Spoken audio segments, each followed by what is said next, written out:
These people did something that has never happened again in history. This person was arrested while trying to create history, and this guy made history only to create something that could literally blow off someone's head.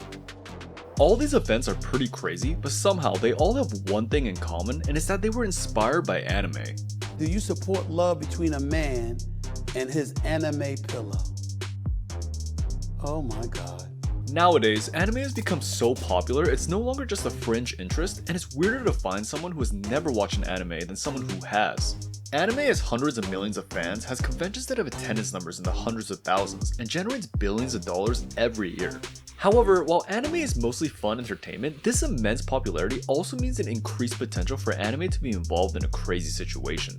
People have threatened to Naruto Run at military bases, murders have cited specific anime as their influence, and people have created literal gangs based on their favorite anime. But even among all these instances, because of anime, somehow, even some of the most influential people in the world have done bizarre things. And this includes people that are heads of gigantic companies. You know, I collect erotic anime figurines, but I didn't start an erotic anime figurine dealership because you can't make money doing that. Luckey is the creator of Oculus, one of the biggest VR companies in the world. At a young age, he was inspired to get into VR by various pop culture mediums such as science fiction, video games, and anime. And his interest in VR quickly became a passion where at the age of 16, Luckey said that he would, quote, spend all of his time either playing video games or working on VR technology. Luckey was determined to create an accessible VR experience that would be more immersive than a regular screen, however, his dream came with difficulties. While working on VR, Luckey dropped out of college, was kicked out of his parents' house, and even lived in a camper van where all he did was work on VR. And through a combination of sheer determination and chance, he was able to create what eventually became the Oculus Rift. Luckey was able to gain huge traction for Oculus, raising around $2 million on Kickstarter, and the company was later acquired by Facebook for around $2 billion. At this point, Luckey had one of, if not the biggest VR company in the world, however, he never forgot the initial interest that had gotten him into VR in the first place. And one of these influences was the anime Sword Art Online. In the world of Sword Art, VR was at a level where it wasn't just a visual experience, but instead a full sensory immersion into a virtual world. In the anime, characters would use something called the nerve gear to enter a game where they would see, smell, hear, and touch everything around them. However, because of the crazy whims of the nerve gear's creator, anyone that perished in the game would also perish in real life. At the time, this kind of concept for an anime was very novel and pushed the possibilities of how far VR could go, and Luckey was so inspired by the anime that even years later, he made a direct homage to the series. In 2022, Luckey made a working model of the nerve gear that had some differences. In the anime, the nerve gear would use high-powered microwaves in order to end the user's life. However, in Luckey's version, his VR headset was equipped with 3 explosive charges that would trigger when there was a game over screen. However, as bizarre as the homage was, Luckey had absolutely no intention in using the headset and adamantly stated that the headset was meant to stay strictly as both an homage to Sword Art and an art piece about the extreme possibilities of VR. However, while Luckey's VR headset seems like a bizarre, potentially crazy art piece, in the end, it never caused any physical harm. However, there have been other instances where anime has been involved that were not so harmless. Parents in Florence on alert after a middle school student creates what's called a death list. When Death Note was first released, it quickly became very popular because of its deep characters, amazing storytelling, and great dialogue. And because of its popularity, the series influenced a great number of people, with some people attempting to emulate the more edgier tones of Death Note. In the series, the main character Light Yagami finds and uses something called the Death Note. By writing someone's name in the Death Note, Light could end someone's life and even control the details of their death. And with Light's continued use of the Death Note, he slowly transformed from a bored high schooler to a psychopath with a god complex. Because of the nature of the series, Light and the Death Note itself appealed to the edgier side that most kids and teenagers have, and multiple incidents arose where kids were caught with their very own Death Notes.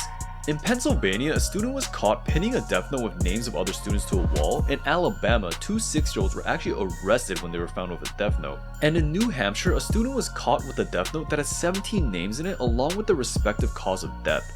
In response to these situations, students were often just reprimanded. However, because of how outraged some parents and school authorities were, some would even go to the point of trying to do things like petitioning their local government office or banning Death Note from the schools. However, while these incidents were mainly just teenagers being edgy and parents overreacting, there were other situations that went beyond just kids writing names in a notebook. In September 2007, a cut-up corpse was found in Duden Park located in Brussels, Belgium. Alongside the body were notes that said the word "Watashi wa Kira desu," which was a mistranslation of the phrase "I am Kira." The notes were a reference to an infamous scene where in Death Note, the main character Light Yagami reveals he is the infamous serial killer Kira. Because of these notes, the Belgian media coined the term manga killer to refer to the case. When police investigated the scene, they had multiple theories from it being a practical joke by med students to the act being done by a serial killer. However, because of the limited amount of evidence, investigators were unable to find any leads for the case and it seemed like the murder would go unsolved.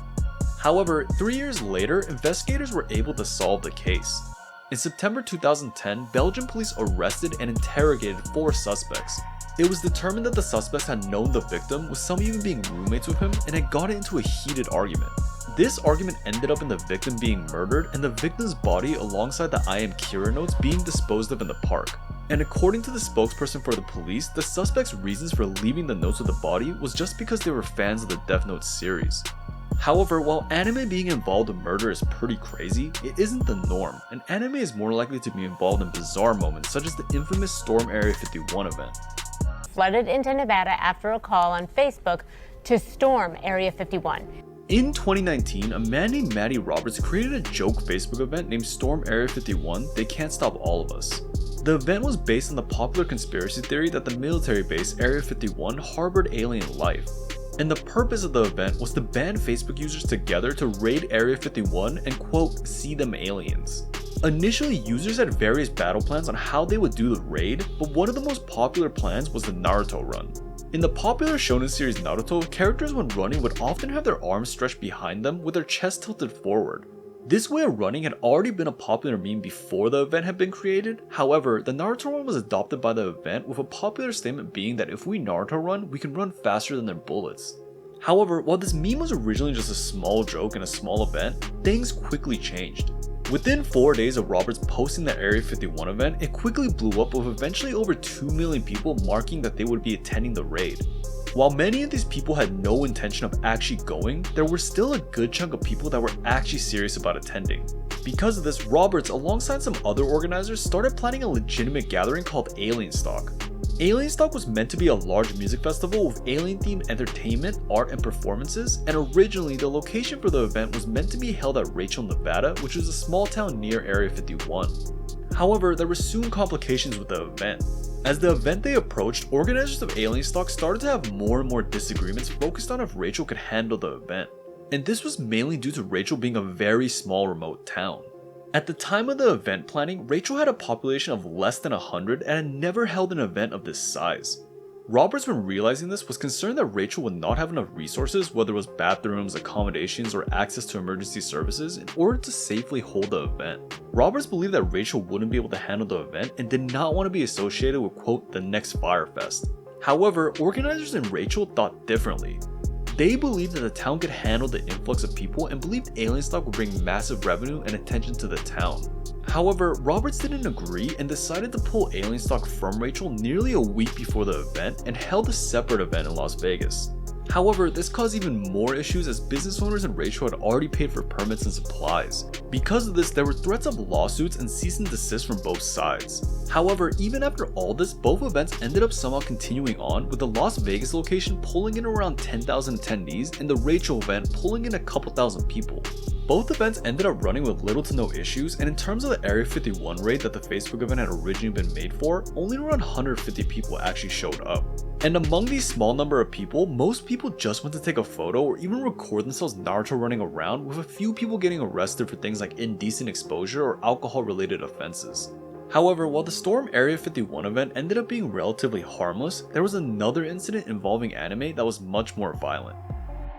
In 2023, a Russian subculture group named PMC Ryodan quickly became a hot topic. The group was mainly made up of teenagers that were inspired by the anime Hunter x Hunter, and their name came from a group in the anime named Gene Ryodan.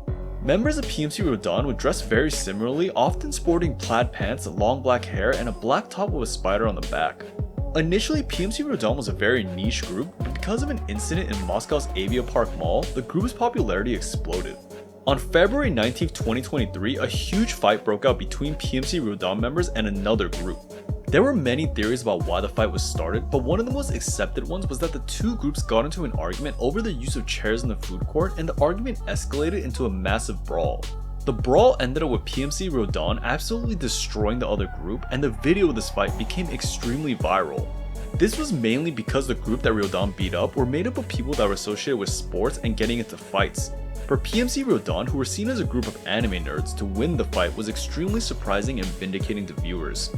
Because of this, thousands of kids started to emulate the group by going around dressing as a Ryodan member and gathering in huge groups. However, these emulations caused a frenzy in the Russian media where Ryodan was labeled as a dangerous group that's sole purpose was to cause mayhem and hunt down opposing groups. This led to people creating anti-Ryodan groups that would attempt to hunt down and confront anyone that even resembled a Ryodan member. Because of this, multiple high-scale brawls occurred and the Russian police started to become involved, arresting anyone they perceived as a Ryodan member.